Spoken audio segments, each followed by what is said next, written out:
যে মুসলিম হলো ওই ব্যক্তি যে ব্যক্তি তার নিজের স্বাধীনতা, নিজের ইচ্ছা, নিজের খুশিকে প্রাধান্য দিবে না, প্রাধান্য দিবে আল্লাহর ইচ্ছাকে।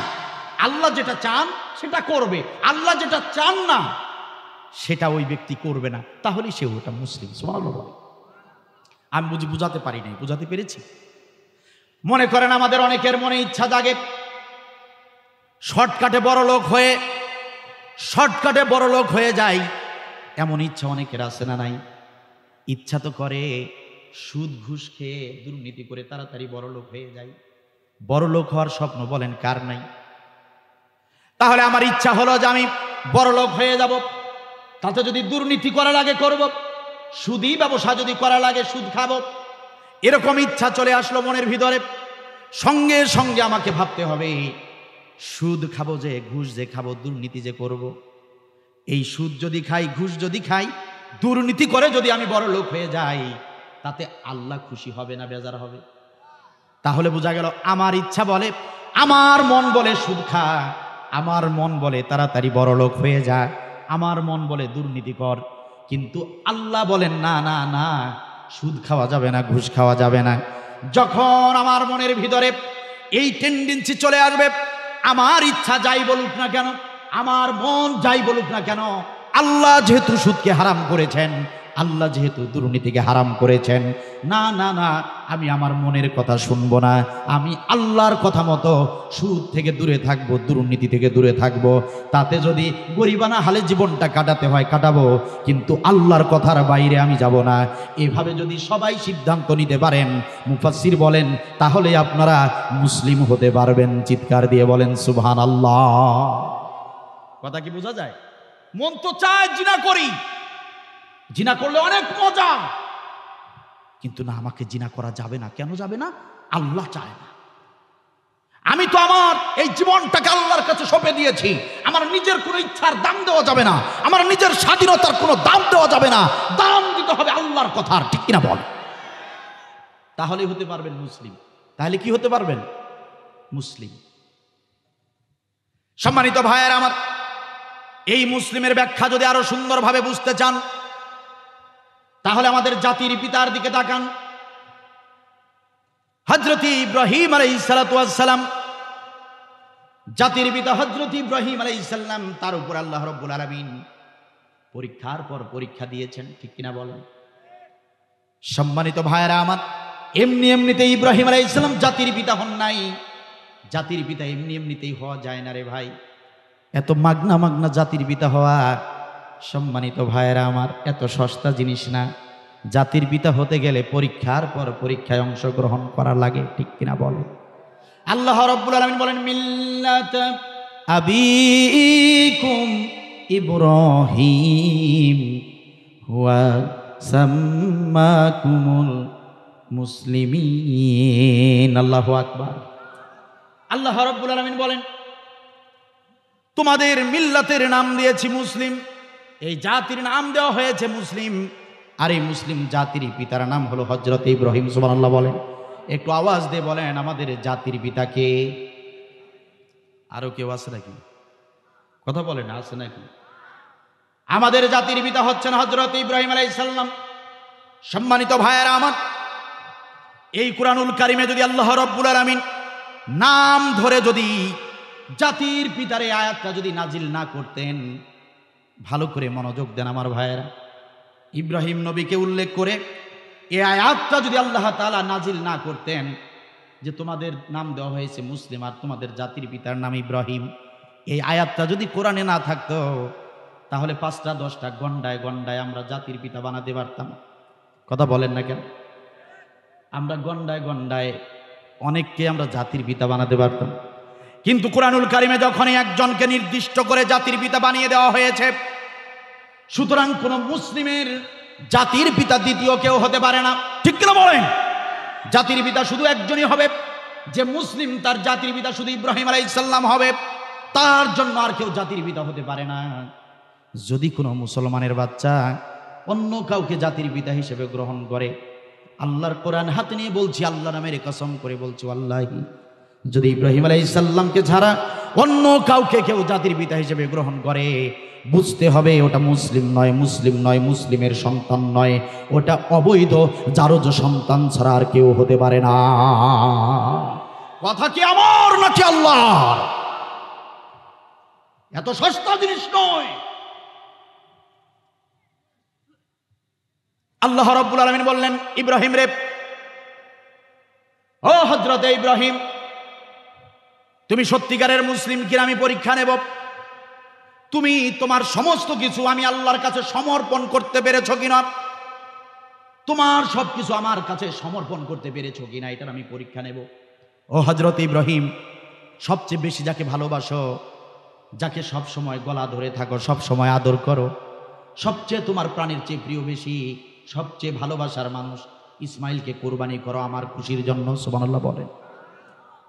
হযরত ইব্রাহিম আলাইহিস সালাম ডাক দিলেন, প্রাণের সন্তান আমার ইসমাইল রে।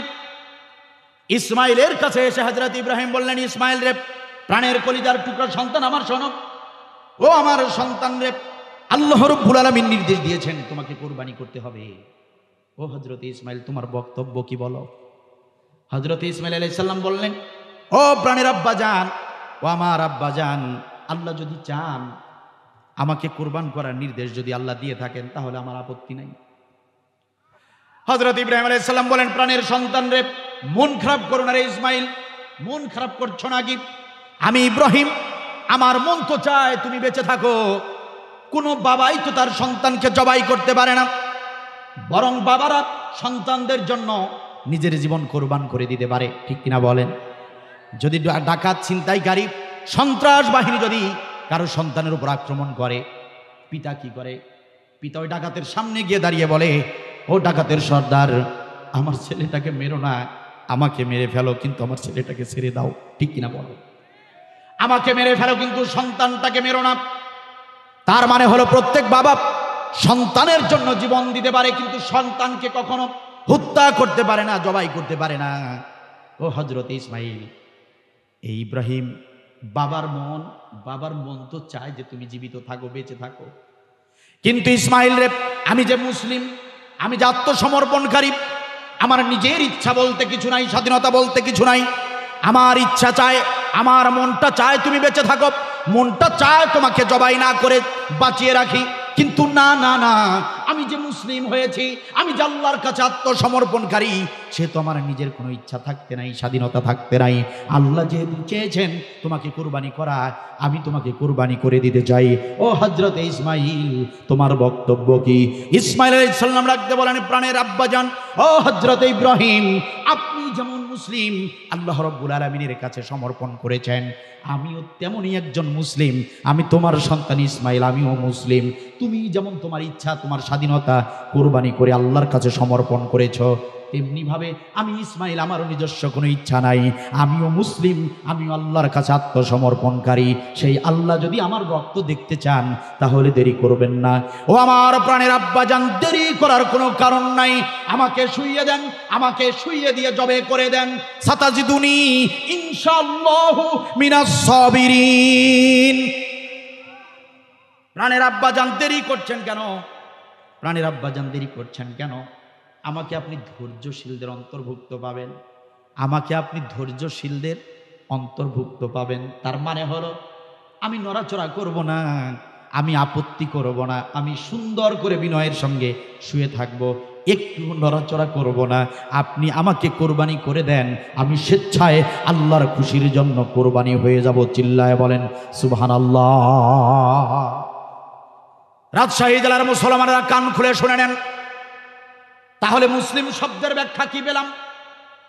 ইব্রাহিম আলাইহিস সালাম মুসলিমের ব্যাখ্যা করলেন, যদি আল্লাহ চান, আল্লাহর কোরআনের হুকুম যদি এরকম হয় যে আল্লাহর কোরআনের হুকুম মানতে গিয়ে তোমার সবচেয়ে প্রিয় জিনিসটাকে কুরবানি করতে হবে, তোমার সবচেয়ে ভালোবাসার জিনিসটাকে আল্লাহর নামে ত্যাগ করতে হবে, ছেড়ে দিতে হবে, তাহলে ইব্রাহিম আলাইহিস সালাম শিক্ষা দিলেন, যদি মুসলিম হয়ে থাকো আল্লাহর খুশির জন্য ওই প্রিয় জিনিসটাকে বিসর্জন দিয়ে দাও। ঠিক কিনা বলেন? ইব্রাহিম আলাইহিস সালাম শিক্ষা দিলেন, তোমার যত ভালোবাসার জিনিসই হোক না কেন, আল্লাহ যদি চান সেটা ত্যাগ করতে হবে। আর ইসমাইল শিক্ষা দিলেন, মুসলিম হতে চাও, যদি আল্লাহকে খুশি করতে গিয়ে নিজের জান কোরবান করতে হয়, ইসলামের জন্য, কোরআনের জন্য, কোরআনের বিধানের জন্য যদি জীবন দিতে হয়, যদি শাহাদাতের নজরানা পেশ করতে হয়, তাহলে রাজপথে গিয়ে বাতিলের সামনে বুক ফুলিয়ে শাহাদাতের নজরানা পেশ করে দাও, বিন্দু বিন্দু রক্তকণা জমিনে ঢেলে দাও, তাহলেই তুমি মুসলিম হতে পারবে। কথা বলেন ঠিক কিনা? ওর নামে মুসলিম হলেই হবে না? আদমশুমারির লিস্টে আপনার নাম মুসলিম, ব্যাস মুসলিম হয়ে গেলেন। নিজের ইচ্ছা মতো চলছেন, নিজের খেয়াল খুশি মতো চলছেন, মসজিদে নামাজে গিয়ে আল্লাহকে মানছেন, আল্লাহর আইন মতো রুকু করছেন, আল্লাহর আইন মতো সিজদা করছেন। মসজিদে 1.5 থেকে 2 ঘন্টা 5 ওয়াক্ত নামাজের বেলায় আল্লাহর আইনের এতটুকু 19-20 আপনি করেন না? করেন? রুকুর জায়গায় সিজদা করেন, সিজদার জায়গায় রুকু করেন, সেখানে পুঙ্খানুপুঙ্খভাবে আল্লাহর আইন মেনে আপনি মসজিদে নামাজ আদায় করছেন। ইমাম সাহেব যদি একটু 19-20 করে, ইমাম সাহেবকেও আপনারা পিছন থেকে লোকমা দিয়ে ইমাম সাহেবকেও সংশোধন করতে বলেন। ইমাম সাহেব সংশোধন না হলে ইমামের চাকরি থেকে বহিষ্কার করে দেন।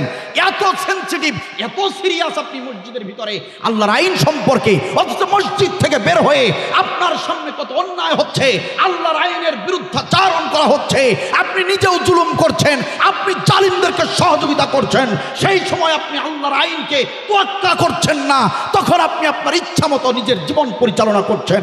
আমার আল্লাহ বলেন, তোমার নাম আদমশুমারিতে মুসলিম হতে পারে, কিন্তু আমি আল্লাহর আরশের তালিকায় তোমার নাম মুসলিম নয়, তুমি একটা টাটকা মুনাফিক। কথা বলেন ঠিক না? মুখে মুখে বললেই মুসলিম হওয়া যায় নাকি? সম্মানিত ভাইয়েরা আমার, তাহলে আসুন আমরা আজকে সিদ্ধান্ত নেই, আজ থেকে আমাদের নিজস্ব কোনো স্বাধীনতা ইচ্ছা থাকবে না। আজ থেকে আমার মন যা চাইবে তাই করব না। প্রত্যেকটা কাজের বেলায় একটা বার ভেবে নিব, আল্লাহ এই কাজে খুশি না বেজার? মুসলিম হতে চান না? চান না?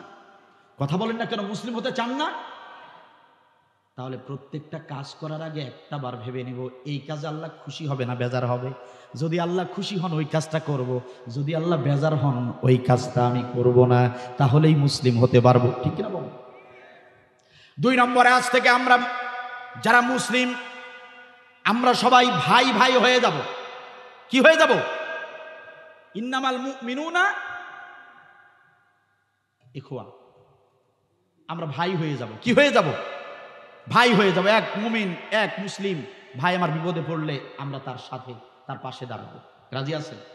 কথা বলেন না কেন? রাজি আছেন? সম্মানিত ভাইয়ের আমার, হযরতে ওমর রাদিয়াল্লাহু তাআলা আনহুর শাসন আমলের ঘটনা বলবো নাকি? আপনাদের খারাপ লাগছে মনে হয় না? কষ্ট হচ্ছে, একঘেয়েমি হচ্ছে যে শুধু কোরআন থেকে হুজুর কথা বলতেছে, হ্যাঁ একটু হাসাহাসি হচ্ছে না, এরকমটা মনে হচ্ছে নাকি? সম্মানিত ভাইয়ের আমার, হযরতে ওমর রাদিয়াল্লাহু তাআলা আনহুর শাসন আমলের ঘটনা। একজন মুসলিম ব্যক্তি সফররত অবস্থায় ছিলেন, তার সাথে একটা উট ছিল। উটটা বেঁধে রেখে একটা জায়গায় উটটা রেখে একটু বিশ্রাম নিচ্ছিলেন। উটটা ছুটে গিয়ে পাশের একটা ফসলের জমিতে গিয়ে উটটা ফসল খেয়ে নিয়েছে। আর ওই ফসলের মালিক, ওই জমির মালিক যখন দেখেছে তার ফসল খেয়ে ফেলছে একটা উট, এই দৃশ্য দেখার পরে উটকে এমন ভাবে মারি দিয়েছে, এমন ভাবে উটের উপরে নির্যাতন চালিয়েছে, উটটার সঙ্গে সঙ্গে মারা গিয়েছে। কথা কি বোঝা যায়? সম্মানিত ভাইয়ের আমার, এই মুসাফির ব্যক্তি যখন উট খুঁজতেছিল, উট খুঁজতে গিয়ে দেখে উটকে ওই ব্যক্তি মেরে ফেলেছে। ওই ব্যক্তিটা সেখানে উপস্থিত, জমির মালিক, আল্লাহর নবীর এই সাহাবী, এই মুসলিম মুসাফির তার উটকে মেরে ফেলা দেখা অবস্থায় এতটাই রাগান্বিত হয়ে গেল যে ওই জমির মালিকের উপর এতটা ক্রোধ সৃষ্টি হলো। আরে অবলা প্রাণী, না হয় একটু ফসলের ক্ষতি করেছে, তাই বলে এই লোকটা আমার উটটাকে এভাবে মেরে ফেললো, এটা তো বরদাস্ত করা যায় না। ঠিক কিনা বলো? এই মুসাফির ব্যক্তি রাগান্বিত অবস্থায় একটা ঘুষি মেরেছে।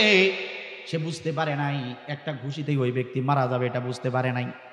আরেক বর্ণনায় এসেছে একটা পাথর খণ্ড নিয়ে তার মাথার দিকে লক্ষ্য করে পাথর নিক্ষেপ করেছে। পাথরটা ডাইরেক্ট মাথায় গিয়ে পড়েছে, মাথাটা ফেটে দুভাগ হয়ে জমির মালিক তৎক্ষণাৎ ওই অবস্থায় মারা গিয়েছে। কথা কি বোঝা যায়? জমির মালিক উটকে মেরেছে, আর উটের মালিক জমিওয়ালাকে মেরে ফেলেছে।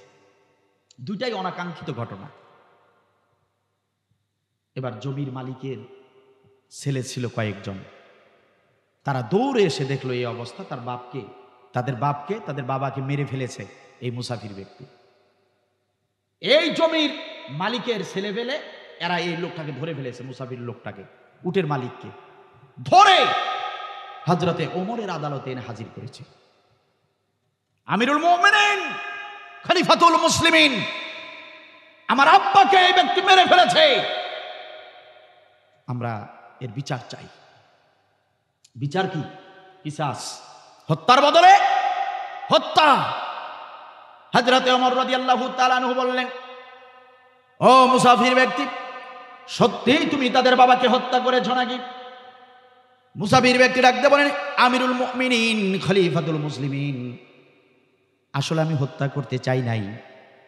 একটা অবলা প্রাণী ভুল করে ছুটে গিয়ে ওই লোকের ফসলে না হয় একটু ক্ষতি করেছে, তাতে তো না হয় আমি জরিমানা দিয়ে দিতাম, কাফফারা দিয়ে দিতাম, ফসলের ক্ষতির পরিমাণ টাকা পয়সা তাকে দিয়ে দিতাম, হয়ে যেত। কিন্তু আমার উটটাকে এভাবে পাষাণ্ড হৃদয়ের মানুষ এভাবে হত্যা করে ফেলেছে।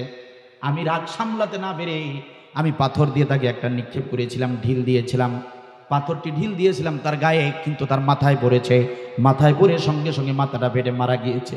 আমিরুল মুমিনিন খলিফাতুল মুসলিমিন, আল্লাহর কসম করে বলছি, আমি তাকে হত্যা করার উদ্দেশ্য নিয়ে তাকে আমি পাথর নিক্ষেপ করি নাই, এমনিতেই মরে গিয়েছে। আমি জানতাম না যে সে মারা যাবে, আমি মারতে চাই নাই, হত্যা করতে চাই নাই, কিন্তু লোকটা মরে গিয়েছে। হযরত ওমর বললেন, তোমরা এখন বলো, তোমরা তোমাদের বাবার হত্যার বিচার তোমরা কি চাও? সন্তানেরা বলল, আমরা তার হত্যা চাই, হত্যার বদলে হত্যা, আমরা তার মৃত্যুদণ্ড চাই। হযরত ওমর বললেন, ও মুসাফির ব্যক্তি, তুমি প্রস্তুত হয়ে যাও। কিসাসের আইন যেহেতু কুরআনুল কারীমে এসেছে, হযরত ওমরের আইন হলো কোরআনের আইন। কোরআনের বিধান দিয়ে রাষ্ট্র চলে। এখানে কোনো তদবির চলে না, এখানে কোনো দুর্নীতি চলে না, এখানে কোনো মিথ্যা সাক্ষী দিয়ে বিচার করা হয় না, এখানে অপরাধীকে কোনো ধরনের রক্ষুদ দেওয়া হয় না। তুমি নিজেও স্বীকার করেছ, আর তোমার প্রতিপক্ষ যারা, তারাও তোমার হত্যা চায়, তোমার মৃত্যুদণ্ড চায়। ইসলামের আইন হলো, বাদী পক্ষ যদি তোমার প্রতি সদয় হয়, জরিমানা টাকা পয়সা নিয়ে যদি তারা সমাধান হয়ে যায়, তাহলে ইসলামের কোনো কথা থাকে না। কিন্তু তোমার বাদী পক্ষ, তারা তোমার মৃত্যুদণ্ড চেয়েছে, সুতরাং হযরতে ওমরের আইন হলো তোমার মৃত্যুদণ্ড কার্যকর করা হবে। তোমার কিছু বলার আছে কি? তোমার কিছু বলার আছে কি? মুসাফির অপরাধী বলল, হযরতে ওমর, আমিরুল মুমিনিন, আমি কোরআনের আইন মানি, আমি আপনার এই বিচারকে মেনে নিচ্ছি, আমি এই বিচার অগ্রাহ্য করছি না, শুধু একটি আবেদন করতে চাই, যদি আপনি আমাকে অভয় দেন। কি আবেদন? যে আমি এমন একজন ব্যক্তি, যে আমার গ্রামের অনেক লোক, অনেকের সঞ্চিত টাকা পয়সা, মাল সামান আমার কাছে আমানত রাখে। সুবহানাল্লাহ বলবেন না? আপনারা দেখবেন, যারা সত্যিকারের মুসলিম হয়, ভালো মানুষ হয়, ভালো মুসলিম যারা হয় এলাকার ভিতরে, আমানতদারিতা এরকম ব্যক্তি যারা হয়, আমানতদার, দেখবেন যে তাদের কাছে অনেকেরই গচ্ছিত সম্পদ থাকে, এখনো আছে না নাই? তার কাছে টাকা রাখতে কারো কোনো আপত্তি নেই, কারণ তারা জানে এর কাছে টাকা রাখলে 1 টাকারও ক্ষয় নাই। আমিরুল মুমিনিন খলিফাতুল মুসলিমিন বিশ্বাস করেন, আমি মৃত্যুর ভয়ে নয়, ওয়াল্লাহি আল্লাহ নামের কসম করে বলছি, আমার কাছে আমার গ্রামের কিছু গরিব লোকের সঞ্চিত অর্থ সম্পদ আছে। হযরতে ওমর রাদিয়াল্লাহু তাআলা আনহু, আপনি যদি আমাকে একটু রক্ষুদ দেন, আমাকে কয়েকটা দিন যদি সময় দেন, আমি বাড়িতে যাব, বাড়িতে গিয়ে হিসাবের খাতা বের করে যার যার আমানতের টাকা পয়সা আমার কাছে আছে সব কিছু তাদের কাছে আমি টাকাগুলো পয়সাগুলো মাল সামানাগুলো সবাইকে ফেরত দিয়ে আমি আবার আপনার আদালতে এসে হাজির হয়ে যাব। আমাকে আগামী জুমা পর্যন্ত সময় দেন, আমি আমার সব আমানতের টাকা পয়সা ফেরত দিয়ে আসতে চাই। তা যদি না হয়, আজকে যদি আমার মৃত্যুদণ্ড হয়ে যায়, ও হযরতে ওমর, কাল হাসরের ময়দানে আমানত খেয়ানতকারী হিসেবে আমাকে আসামির কাঠগড়ায় দাঁড়াতে হবে। হযরতে ওমর বললেন, মুসাফির রে, তোমার এই আবেদন আমরা কিছুতেই গ্রহণ করতে পারছি না, কবুল করতে পারছি না, মঞ্জুর করতে পারছি না। কারণ তুমি যে যাবার পরে আবার আসবে, এটার গ্যারান্টি কে দিবে? তোমাকে যদি ছেড়ে দেই, তুমি বাড়িতে যাবার পর আর যদি এখানে না আসো, তাহলে কিভাবে কি হবে? তাহলে তো তোমাকে আমরা আর মৃত্যুদণ্ড দিতে পারবো না। যদি তোমার কোনো জিম্মাদার থাকে, তুমি যে ফিরে আসবে এমন গ্যারান্টি যদি কেউ দিতে পারে, এমন লোক যদি তোমার থাকে, তাহলে আমি হযরতে ওমর তোমাকে এই রুখসত দিতে পারি। সুবহানাল্লাহ বলেন। তোমার এখানে কেউ আছে নাকি বলো? মুসাফির মুসলিম ব্যক্তি এদিক সেদিক তাকিয়ে বলল, ও হযরতে ওমর আমিরুল মুমিনিন, খলিফাতুল মুসলিমিন, না না না, এটা তো একটা অপরিচিত এলাকা, আমি তো মুসাফির মানুষ, এখানে আমার কোনো জ্ঞাতি গোষ্ঠী নাই, এখানে কোনো আত্মীয় স্বজন নাই, এখানে আমার কোনো বন্ধু বান্ধব নাই, আমার এই গ্যারান্টি, আমার এই জিম্মা কে নিবে? কেউ তো জামিনদার হবে না। তাহলে এখন আমার উপায় কি হবে? সম্মানিত ভাইয়েরা আমার, ওই মাজলিসে উপস্থিত ছিলেন আল্লাহর নবীর কয়েকজন সাহাবী, তার ভিতরে অন্যতম একজন সাহাবী উপস্থিত ছিলেন হযরতে আবু যর রাদিয়াল্লাহু তাআলা আনহু। সুবহানাল্লাহ বলেন। হযরতে আবু যর রাদিয়াল্লাহু তাআলা আনহু দাঁড়িয়ে গেলেন, ডাক দিয়ে বললেন, হযরতে ওমর আমিরুল মুমিনিন, খলিফাতুল মুসলিমিন, আপনি যদি অনুমতি দেন আমি একটা কথা বলতে পারি। ওমর বললেন, ঠিক আছে আবু যর, কি বলতে চাও বলো। হযরতে আবু যর ডাক দিয়ে বলেন, আমিরুল মুমিনিন, খলিফাতুল মুসলিমিন, ওই লোকটাকে আপনি রুখসত দিয়া দেন, আগামী জুমার দিন উনি আসবে, উনি যদি না আসে এই আবু যরকে মৃত্যুদণ্ড দিয়ে দিবে। আরে আবু যর চেনে না তাকে, ওই মুসাফির চেনেন আবু যরকে। সুবহানাল্লাহ বলবেন না? হযরতে ওমর বললেন, আবু যর, ও হযরতে আবু যর, ভেবে চিন্তে সিদ্ধান্ত নাও, ভেবে চিন্তে কথা বলো, তুমি তাকে চেনো নাকি? তার গ্রামের ঠিকানা তুমি জানো নাকি? আবু যর ডাকতে বলে, হযরতে ওমর, না না না, তাকে আমি চিনি না, তার গ্রাম কোথায়, তার বাড়ি কোথায়, তার জ্ঞাতি গোষ্ঠী কাউকে আমি চিনি না। ও হযরতে আবু যর, যদি নাই চেনো তাহলে তুমি কেন জামিনদার হচ্ছ? ভালো করে বুঝেছো কিনা? ওই ব্যক্তি যদি আগামী জুমায় না আসে, তাহলে কিন্তু তোমাকেই মৃত্যুদণ্ড কার্যকর করে দেওয়া হবে। আবু যর ডাকতে বলেন, আমিরুল মুমিনিন, খলিফাতুল মুসলিমিন, বুঝে শুনেই বলছি, বুঝে শুনেই বলছি, আপনি তাকে রুখসত দেন, আমানতদারিতার খেয়ানত যাতে না হয়, ওই ব্যক্তিকে বাড়িতে যাবার সুযোগ করে দেন। যদি জুমার দিন সে না আসে, তাহলে আমি আবু যর আপনার আদালতে সারেন্ডার করব, আমাকে আপনি মৃত্যুদণ্ড দিয়ে দিবেন, আমার কোনো আপত্তি নাই। সুবহানাল্লাহ বলবেন না? এরপরে শুক্রবার জুমার দিনের মধ্যেই আসার কথা, আসে নাই, বৃহস্পতিবার পার হয়ে গিয়েছে, আসে নাই। জুমার দিন জুমার নামাজ হয়ে গিয়েছে, মুসাফির সে আসামি ওমরের আদালতে আসে নাই। বিকেল হয়ে গিয়েছে, ওমরের আদালত শুরু হয়ে গিয়েছে, নাই, আসামি নাই। আবু যর, কোথায় তুমি? আবু যর এসে দাঁড়িয়েছে, আমিরুল মুমিনিন, খলিফাতুল মুসলিমিন, আমি হাজির। তুমি যে জামিনদার হয়েছিলে, তোমার সেই আসামি তো এখনো আসলো না, তোমার আসামি তো এখনো উপস্থিত হতে পারে নাই। আমার আদালতের সময় প্রায় শেষ হয়ে যাচ্ছে, আর অল্প কিছু সময় আছে, এর ভিতরে যদি সে আসামি ফেরত না আসে, তাহলে তোমাকে মৃত্যুদণ্ড কার্যকর করা হবে। আবু যর বললেন, আমি রাজি আছি, তবে আমার বিশ্বাস মুসাফির ব্যক্তি ঠিক আপনার আদালত চলাকালীন সময়ের মধ্যেই চলে আসবেন ইনশাআল্লাহ। সুবহানাল্লাহ বলবেন না? সম্মানিত ভাইয়েরা আমার, সময় চলে গেল, সন্ধ্যা ঘনিয়ে এলো। হযরত ওমর বললেন, আর দেরি করা যায় না রে, ও আবু যর, আর দেরি করা যায় না, বুঝা হয়ে গেছে, ওই ব্যক্তি পালিয়েছে, আর আসবে না ওমরের আদালতে। কেউ যদি একবার মৃত্যুর পথ থেকে ছাড়া পায়, ওই ব্যক্তি আরো সহজে মৃত্যুর পথে আসে নাকি? ওই ব্যক্তি একবার প্রাণে বেঁচে গেছে। না না হযরত আবু যর, না রে না, ও আর আসবে না। ও হযরত আবু যর, তুমি প্রস্তুত হয়ে যাও, এই মুহূর্তে তোমার মৃত্যুদণ্ড কার্যকর করা হবে। হযরত আবু যরের হাত পিছনে বেঁধে ফেলা হলো, পিছনে বেঁধে ফেলা হলো, কালো জমটুপি মাথায় পরিয়ে দেওয়া হলো। তাকে হত্যা করা হবে, হত্যা করা হবে তাকে। জল্লাদ তরবারি হাতে নিয়ে রেডি হয়ে গেল। আবু যরকে শুয়ে ফেলা হলো, জবাই করে দেওয়া হবে। এমন সময় ঘোড়ার পায়ের শব্দ শোনা যায়, টকবক টকবক করে। কে যেন আসছে, সুবহানাল্লাহ বলেন। আদালতের সবাই অবাক চোখে তাকিয়ে রইল দূরের দিকে, কে যেন আসছে। উপস্থিত উপস্থিত সাহাবীরা ডাকতে বলে, ও আমিরুল মুমিনিন খলিফাতুল মুসলিমিন, জল্লাদকে একটু মুহূর্তের জন্য নিষেধ করুন, আমরা একটু দেখতে চাই কে যেন আসতেছে।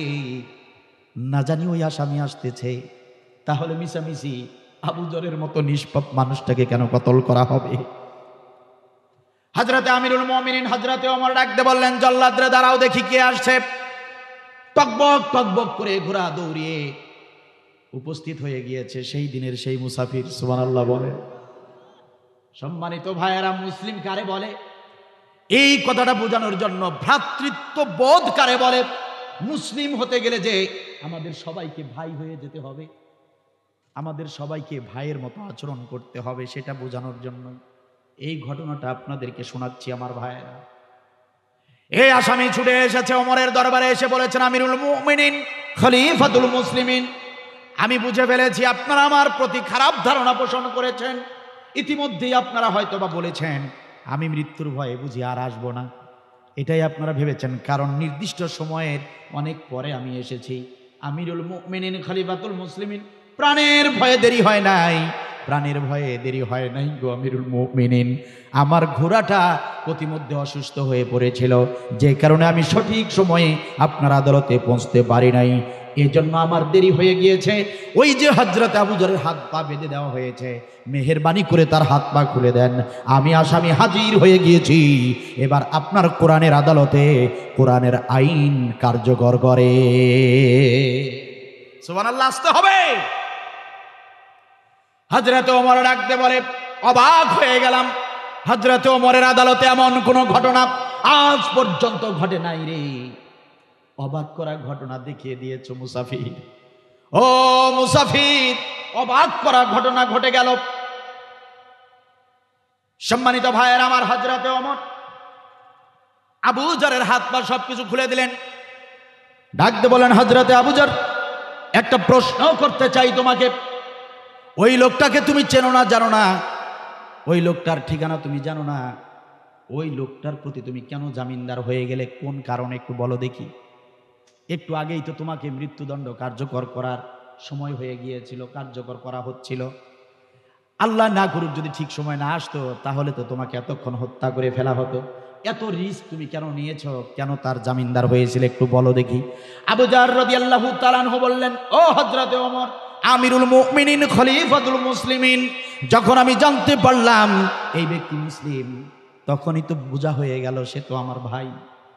যখনই বুঝতে পারলাম এই মুসাফির মুসলিম, তার মানে সে তো আমার ভাই। এদিক সেদিক তাকিয়ে বলল তার নাকি এখানে আপনজন কেউ নাই, জামিনদার হবার মতো কেউ নাই। তখন আমি বুঝতে পারলাম কেন জামিনদার হবার মতো কেউ থাকবে না, কেন আপনজন থাকবে না। সে যেহেতু মুসলিম, আমিও মুসলিম, তাহলে আমিও তো তার আপন, আমিও তো তার ভাই।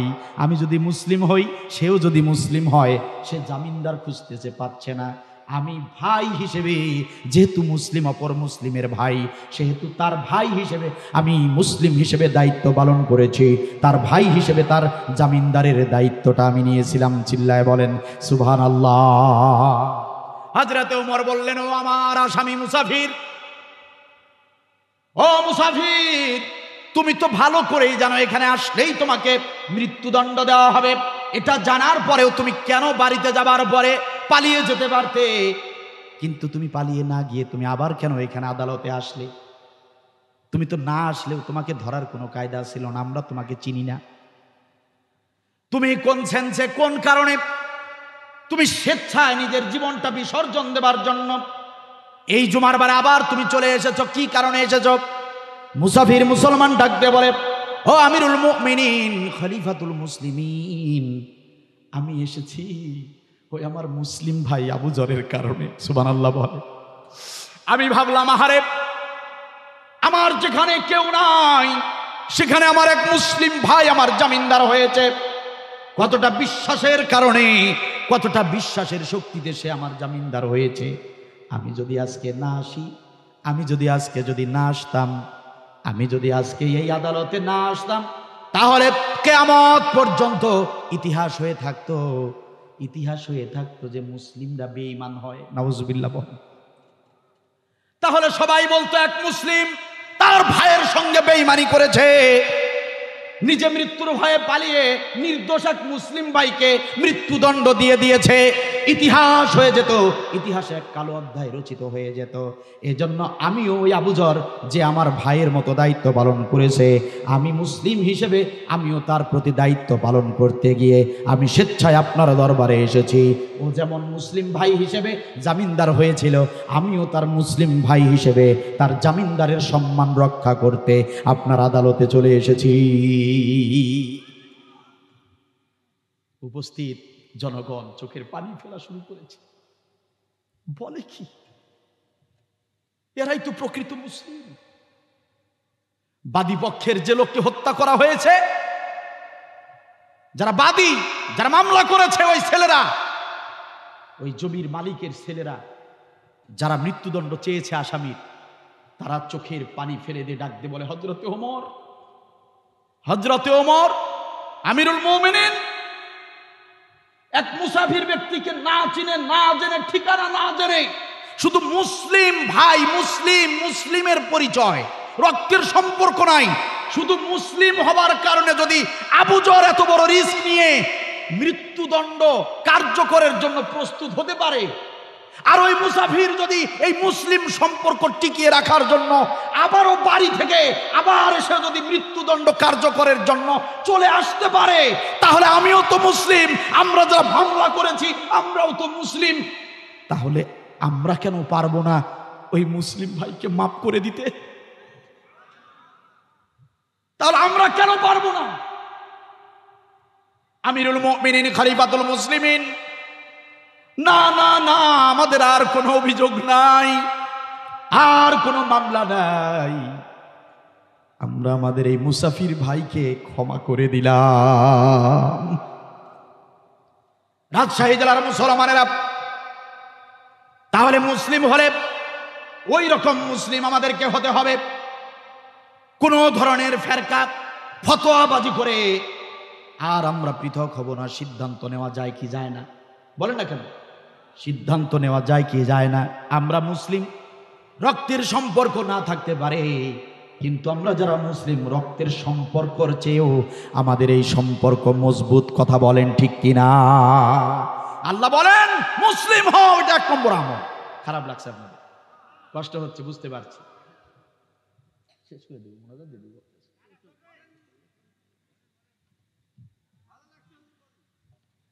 এই জন্য মুসলিম হতে হবে, এটা হলো 1 নম্বর আমল।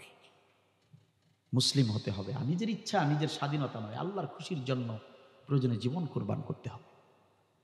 আমরা নবী রাসূল দেখি নাই, আমরা সাহাবায়ে আজমাইন দেখি নাই, আমরা তাবে তাবিঈনদেরকে দেখি নাই, ইমাম আবু হানিফাকে আমরা দেখি নাই, আমরা ইমাম বুখারীকে দেখি নাই।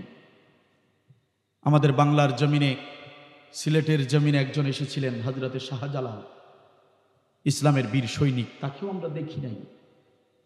কিন্তু আমরা বাংলার জমিনে এমন কিছু হক্কানি আলেমদেরকে দেখেছিলাম যারা আল্লাহর খুশির জন্য, আল্লাহর সন্তুষ্টির জন্য নিজেদের জান কুরবান করে দিয়েছেন, কিন্তু জালিম গোষ্ঠীর কাছে মাথা নত করে নাই। ঠিক কিনা বলেন? মুসলিম কারে বলে দেখতে চাও? তাহলে অন্য কোনো দিকে নজর দিতে হবে না, তাকাতে হবে না, আমার দেশের দিকে তাকাও।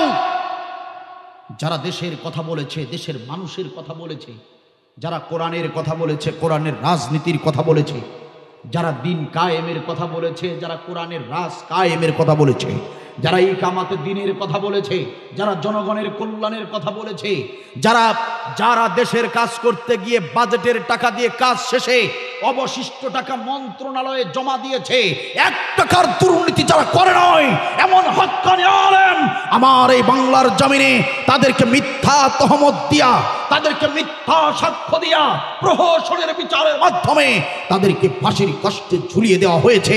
একটা মুহূর্তের জন্যেও তারা নিজেদের স্বার্থের দিকে তাকায় নাই।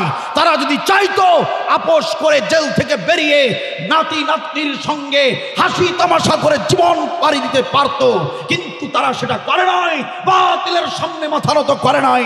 আল্লাহর খুশির জন্য নিজেদের জান কোরবান করে দিয়েছে। কালো জমটুপি নিজ হাতে পড়েছে, সেজে গুজে ফাঁসির মঞ্চে দাঁড়িয়েছে, কালেমা পড়তে পড়তে শাহাদাতের তামান্না পেশ করেছে। বাতিলের কাছে একটা মুহূর্তের জন্যেও প্রাণ ভিক্ষা চায় নাই।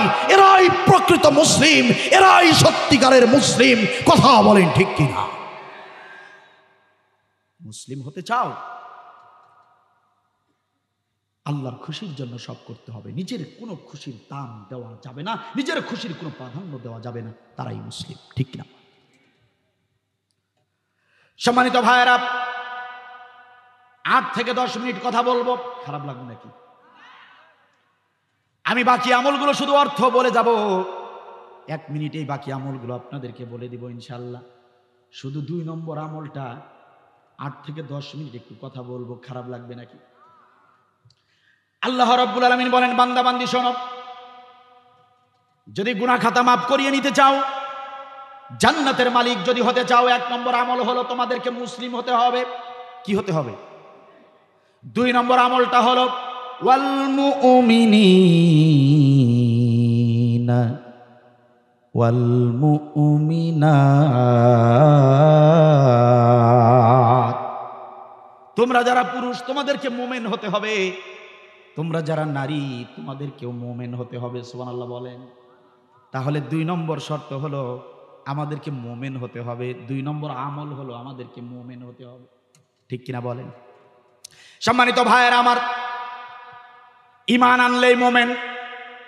আল্লাহ রাব্বুল আলামিন মুসলিমের পরে মুমিনের কথা বলেছেন, মুসলিমের পরেই মুমিনের কথা বলেছেন। তার মানে এই মুমিনটা সাধারণ মুমিনের কথা আল্লাহ বলেন নাই, প্রকৃত মুমিন হওয়ার কথা আল্লাহ বলেছেন। শুধু লা ইলাহা ইল্লাল্লাহু মুহাম্মাদুর রাসূলুল্লাহ এ কথা বললেই প্রকৃত মুমিন হওয়া যায় না। এই কালেমা আমার দেশের প্রতিবেশী হিন্দু ভাইয়েরাও জানে, জানে কি জানে না? সম্মানিত ভাইয়েরা আমার, প্রকৃত মুমিন হতে হবে। গুনাহ খাতা যদি মাফ করিয়ে নিতে চান, জান্নাতের মালিক যদি হতে চান, তাহলে প্রকৃত মুমিন হতে হবে। আর প্রকৃত মুমিন কেমনে হওয়া যাবে? কুরআনুল কারীমের ভিতর আল্লাহ তাআলা সে কথা বলে দিয়েছেন, আল্লাযীনা আমানু ইউকাতিলুনা ফি সাবিলিল্লাহ। আল্লাযীনা আমানু ইউকাতিলুনা ফি সাবিলিল্লাহ। আল্লাযীনা আমানু, তারা ঈমানদার, তারাই প্রকৃত মুমিন। ইউকাতিলুনা, যারা লড়াই করে, সংগ্রাম করে, ফি সাবিলিল্লাহ, আল্লাহর পথে দিন কায়েমের জন্য, কোরআনের রাজ কায়েমের জন্য, ইকামাতে দ্বীনের জন্য, আল্লাহর জমিনে আল্লাহর কোরআনের বিধান প্রতিষ্ঠার জন্য যারা লড়াই করে, আমি আল্লাহর বক্তব্য হলো ওরাই প্রকৃত মুমিন। চিল্লাবেন আল্লাহু আকবার। সম্মানিত ভাইয়েরা আমার, তাহলে প্রকৃত মুমিন যদি হতে চান, আমার আল্লাহর বক্তব্য হলো দিন কায়েমের জন্য লড়াই করতে হবে। সূরা হুজরাত খুলে দেখেন, আল্লাহ রাব্বুল আলামিন সেখানেও বলেছেন, ইন্নামাল মুমিনুনা আল্লাযীনা আমানু বিল্লাহি ওয়া রাসূলিহি সুম্মা লাম ইয়ারতাবু ওয়া জাহাদু বিআমওয়ালিহিম ওয়া আনফুসিহিম ফি সাবিলিল্লাহ উলাইকা হুমুস সাদিকুন। আল্লাহু আকবার। ইন্নামাল মুমিনুনা আল্লাযীনা, নিশ্চয় তারাই হলো মুমিন, আমানু বিল্লাহি ওয়া রাসূলিহি, আল্লাহ আল্লাহর রসুলের প্রতি ঈমান আনবে, সুম্মা লাম ইয়ারতাবু, ঈমানের পথে অটল থাকবে, অবিচল থাকবে। আর কি করবে?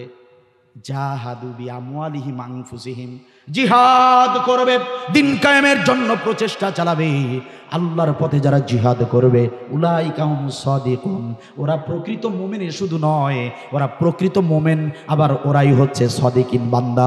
চিল্লায় বলেন সুবহানাল্লাহ। কথা আমার নাকি আল্লাহ? এরা হলো প্রকৃত মুমিন, এরাই হলো সাদিকিন বান্দা। কারা? যারা দিন কায়েমের জন্য জিহাদ করে। কথা কার? আজকে আমার দেশের লোকেরা টুপি, পাঞ্জাবি, দাড়ি, বড় বড় দাড়ি, বড় একটা জুব্বা, আর সুন্দর ফুটফুটে নুরানি চেহারা দেখলেই, জুব্বার ঝুলটা একটু লম্বা দেখলেই, চেহারা সুন্দর ফুরফুরা দেখলেই, আতরের ঘ্রাণ পেলেই, হাতে তসবি দেখলেই আমার দেশের লোকেরা মনে করে আরে এটা হচ্ছে সাদিকিন ব্যক্তি। কথা বলেন না কেন? আরে ভাই, সাদিকিন মানে টুপি, পাঞ্জাবি, পাগড়ি নয়। আমার দেশের মুসলমানেরা মনে করে এই টুপি, পাঞ্জাবি, পাগড়ি পরে যারা খানকায় বসে বসে জিকির করে এরাই বুঝি সাদিকিন।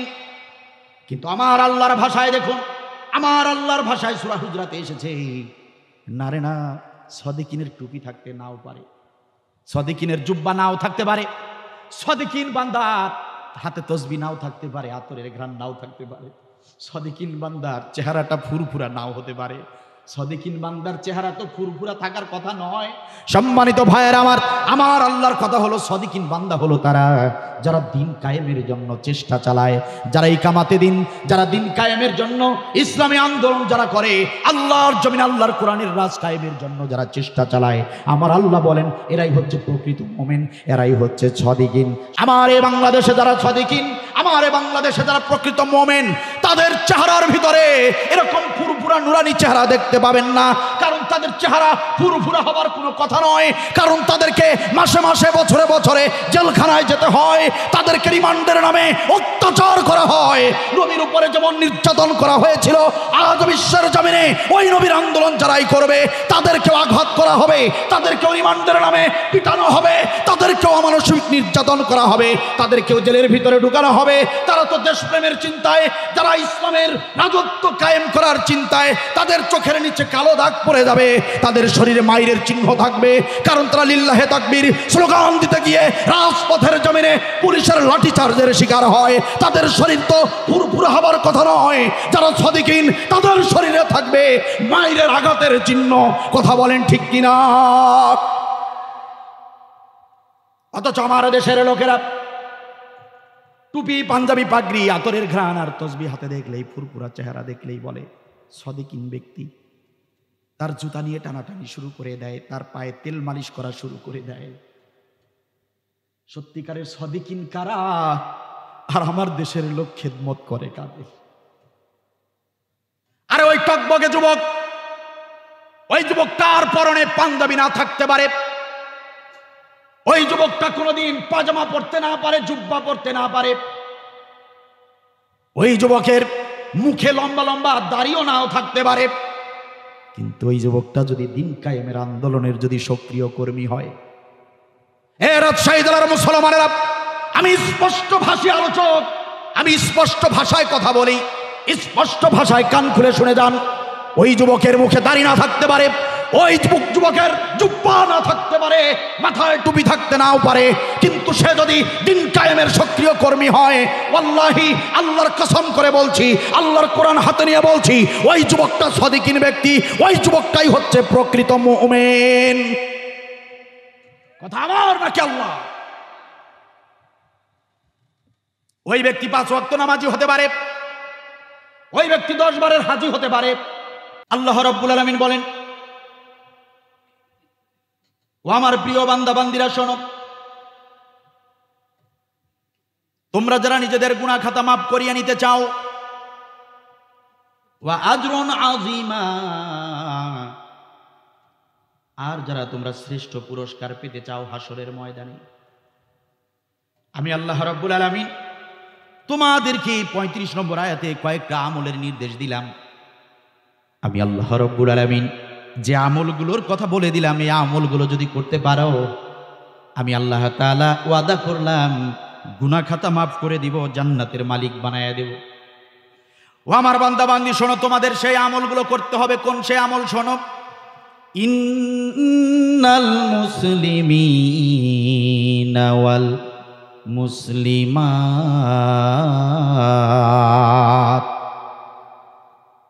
তাদের গুনাহ খাতা আমি মাফ করব, তাদেরকে আমি জান্নাতের মালিক বানিয়ে দিব। নিশ্চয়ই যারা হবে মুসলিম পুরুষ, মুসলিম নারী। সুবহানাল্লাহ বলবেন না? আল্লাহ তাদেরকে মাফ করবেন, তাদেরকে জান্নাতের মালিক বানাবেন। এক নম্বর, নিশ্চয়ই যারা হবে মুসলিম পুরুষ, মুসলিম নারী। পুরুষের মধ্যে যারা মুসলিম হবে, নারীদের মধ্যে যারা মুসলিম হবে, যারা মুসলিম হবে আমি আল্লাহ তাদেরকে মাফ করব, তাদেরকে শ্রেষ্ঠ পুরস্কার দিব। সুবহানাল্লাহ বলেন। তার মানে হলো এক নম্বর আমল হলো আমাদেরকে মুসলিম হতে হবে। কি হতে হবে? আল্লাহ রাব্বুল আলামিন বলেন বান্দারে মুসলিম হতে হবে, এটা হলো এক নম্বর শর্ত। গুনাহ খাতা যদি মাফ করিয়ে নিতে চাও, জান্নাতের মালিক যদি হতে চাও, এক নম্বর শর্ত হলো তোমাদেরকে মুসলিম হতে হবে। এখন অনেকেই বলবেন হুজুর আমরা তো আগে থেকেই মুসলিম, আমরা তো পরিবারের দিক থেকে, পিতামাতার দিক থেকে আমরা জন্মগতভাবেই মুসলিম। সম্মানিত ভাইয়েরা আমার, আমরা যে মুসলমানের পরিচয় দেই, মুসলিমের পরিচয় দেই, এই পরিচয়টার নাম কাওয়াজতে পরিচয়, এটা সত্যিকারের পরিচয় নয়। আল্লাহ রাব্বুল আলামিন বলেন বান্দারে শুধু মুখে মুখে মুসলিমের পরিচয় দিলে তো হবে না, তোমাকে সত্যিকারের মুসলিম হতে হবে। সত্যিকারের মুসলিম যদি হতে পারো তাহলেই তোমাদের গুনাহ খাতা আমি মাফ করব। সম্মানিত ভাইয়েরা আমার, এই মুসলিম শব্দের ব্যাখ্যা যখন আমি মাহে রমজান মাসে, আমি প্রত্যেক মাহে রমজান মাসে কোরআনুল কারীম নিয়ে বিভিন্ন তাফসীর গ্রন্থ সামনে নিয়ে আমি নোট করতে বসি, আলোচনার নোট করতে বসি, যাতে করে জাতির লোকদেরকে সুষ্ঠু সঠিক ব্যাখ্যাটা দেওয়া যায়। আমি মাহে রমজান মাসে এই মুসলিম শব্দের ব্যাখ্যা যখন আমি নোট করতেছিলাম, বিভিন্ন তাফসীর গ্রন্থ থেকে যখন আমি পয়েন্টগুলো লিখতেছিলাম, সম্মানিত ভাইয়েরা আমার, এই বিশ্বের প্রসিদ্ধ একটি তাফসীর গ্রন্থ, তাফসিরে আল্লামা জামাখশরী রহমাতুল্লাহ আলাইহির লেখা তাফসিরে কাশফ, আল্লামা জামাখশরী রহমাতুল্লাহি আলাইহি তার অনবদ্য রচিত তাফসির গ্রন্থ তাফসিরে কাশফের ভিতরে দেখলাম মুসলিম শব্দের ব্যাখ্যা করতে গিয়ে মুফাসসির লিখেছেন, মুসলিম হলো তারা আল্লাহ রাব্বুল আলামিনের সমস্ত হালাল জিনিসগুলোকে যারা হালাল হিসেবে মেনে নেয়, আল্লাহ রাব্বুল আলামিনের নির্দেশিত হারাম যে কাজগুলো, সেই হারাম কাজগুলো থেকে যারা নিজেদেরকে মুক্ত রেখে নিজেদের সমস্ত ইচ্ছা আকাঙ্ক্ষা, নিজেদের খুশিগুলোকে যারা কোরবানি করে দিয়ে শুধুমাত্র কেবলমাত্র আল্লাহর খুশির জন্য নিজেদেরকে আল্লাহর কাছে সমর্পণ করে দেয়, মুফাসসির বলেন কেবলমাত্র, সম্মানিত ভাইয়েরা আমার, একান্ত আপনজনেরা আমার, সাদিকিন বান্দা এরকম ফুরফুরা চেহারার মানুষ তো হতে পারে না, এত সুন্দর মানুষ তো সাদিকিন হতে পারে না। আপনার আমার নবী এত সুন্দর মানুষ, সেই সুন্দর মানুষকে কাফের বেঈমানরা সুন্দর টকবগে রাখেন নাই, পাথর নিক্ষেপ করে করে নবীর সারা শরীরটাকে ক্ষতবিক্ষত করে দিয়েছিল তয়েফের ময়দানে। কথা বলেন না কেন? আয়েশা রাদিয়াল্লাহু তাআলা আনহা যেদিন জিজ্ঞাসা করেছিলেন, ইয়া রাসূলুল্লাহ, ইয়া হাবিবাল্লাহ, আপনার শরীরে কিসের এত দাগ? কালো কালো ক্ষত চিহ্নের দাগ, নিশ্চয়ই আপনার বসন্ত রোগ হয়েছিল। নবী ডাক দিয়ে বলেন, আয়েশা রে, কোন নবী রাসূলের কখনো কোনো দিন বসন্ত রোগ হয় না। সুবহানাল্লাহ বলেন। আল্লাহ রাব্বুল আলামিন নবী রাসূলদের কখনো গুটি বসন্ত এরকম কোনো রোগ দেন না। ও হযরতে আয়েশা, দিন কায়েমের আন্দোলন করতে গিয়ে, দিন কায়েমের দাওয়াত দিতে গিয়েছিলাম তয়েফের ময়দানে। আলালাহুল খালক ওয়াল আমর, জমিন যার, আইন চলবে শুধু তার। এই দাওয়াত দেবার কারণে তয়েফের ময়দানের কোরআন বিরোধী শত্রু, তয়েফের ময়দানের যুবকেরা আমার গায়ে বৃষ্টির মতো করে পাথর নিক্ষেপ করেছিল। সেই পাথর নিক্ষেপের ক্ষত জায়গাগুলো কালো চিহ্ন হয়ে এখনো রয়ে গেছে।